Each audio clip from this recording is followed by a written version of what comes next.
বিরাট কোহলির সেঞ্চুরির পথে বাধা হয়ে দাঁড়িয়েছিলেন শাহিন শাহ আফ্রিদি। তবে কিং কোহলিকে আউট করে নয়, একে একে 3 ওয়াইড ডেলিভারিতে। ইনিংসের প্রায় শেষ মুহূর্তে আফ্রিদির এমন বোলিংয়ে গ্যালারি থেকে উঠেছে লুজার স্লোগান। সামাজিক যোগাযোগ মাধ্যমে চলছে ট্রলের বন্যা। আফ্রিদির ওয়াইড ডেলিভারির মুখ থেকে শতক তুলে নেয়াকে দুর্দান্ত বলেছেন বলিউড তারকা পরেশ রাওয়াল। সাম্প্রতিক সময়ের ভারত পাকিস্তান দ্বৈরথ মানেই আলোচনার কেন্দ্রে থাকা দুই নাম বিরাট কোহলি আর শাহিন শাহ আফ্রিদি। চ্যাম্পিয়ন্স ট্রফিও তার ব্যতিক্রম নয়। তবে এবার কোহলির বীরত্ব নিয়ে আলোচনা হলেও শাহিনের বেলায় সে গল্পটা ট্রল আর সমালোচনার।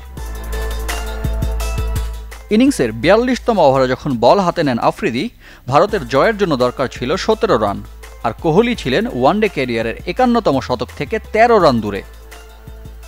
প্রথম বলে অক্ষর প্যাটেল সিঙ্গেল নিয়ে কোহলিকে স্ট্রাইকে পাঠালে শুরু হয় নাটকীয়তার। টানা 3 ওয়াইডে গ্যালারিতে থাকা দর্শকদের অবাক করেন পাকিস্তানি পেসার। লুজার স্লোগান ওঠে গ্যালারিতে।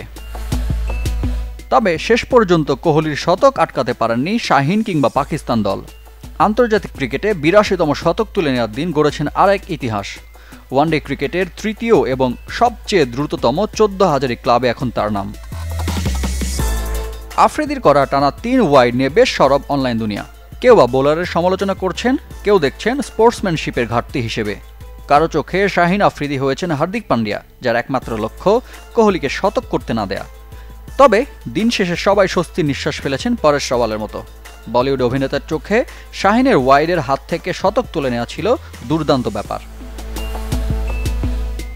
পাক ভারত মহারণের পর আলোচনায় আরেক পাকিস্তানি বোলার শুভমান গিলকে সাজঘরে পাঠানোর আবরার আহমেদের উদযাপন ভালোভাবে নেয়নি টিম ইন্ডিয়ার সমর্থকরা। কোহলির শতকের পর করা উদযাপনকে তাই প্রতিশোধ হিসেবে দেখছেন তারা। চেজ মাস্টার বিরাট কোহলির এক ডাকনাম। ক্যারিয়ার জুড়ে যা প্রমাণ করে চলেছেন অবিরত। বিশ্ব আসরে প্রতিপক্ষ হিসেবে পাকিস্তানকে পেলে ফেরেন চিরচেনা রূপে। রিফাত হোসেন, চ্যানেল 24।